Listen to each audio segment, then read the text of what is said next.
Becky and Mitch. Sarah's at home sleeping. We wanted to show you around how we have set up Pod 2 to make ICU world a little bit easier as we transition to this space being ICU for the winter. Lots more to come, but at least you can know your way around and find where your supplies are. Becky's going to show you what we did. All right.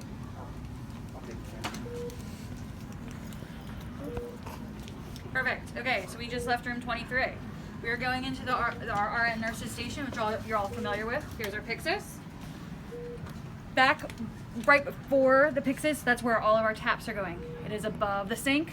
Get your taps. Go to your Pyxis. It says linen, but there's actually heel protectors up there for you. Moving down the line, we have all of our med supplies. All your mini bags, your pressure bags, also your tray kits are going to be all kept in the same cabinet. Notice that everything is nice and clearly labeled. Moving on, A-lines, central lines, hemodialysis catheters, and G-tubes, all in the same cabinet. And then of course you have our med station, which has been nicely stocked and cleaned up, and all extra equipment has been thrown away or put back where it belongs. Next cabinet, we have our kangaroo pumps, all of our feeding tube situations, including your connectors. Then we get into oral care kits and all of your daily care. So dental, mouthwash, lemon swabs, and then your actual CHG oral care kits. Stopping here for a second. Some paperwork here about caring for your ICU patients, some checklists. Caring for your CCW patient in the ED PowerPoint, as lovely done by Sarah for our skills. And then proning checklists. Below the proning checklist, you're going to have proning positioning kits. So if we do have to prone or unprone a patient down here in the ED, everything you need is right there under this cabinet.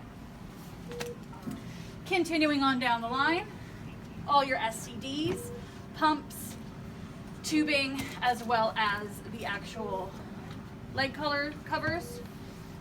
And then your peds daily care, because we are still going to occasionally see peds up here, and your Coagucheck supplies.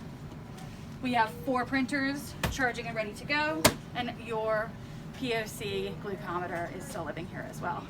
All right, continuing down the hall into room 19. We have a room perfectly set up for care of an ICU patient. Notice we have a hospital bed. At the bottom of our hospital bed is our SCD machine where we can hook up our SCDs. At the top of our bed, we see not 1, but 2 suction setups, complete with regulator, suction thingy, Yankower, and tubing. We have an oxygen reservoir, you might need a second, your call bell, medical air, and then all of your tubing.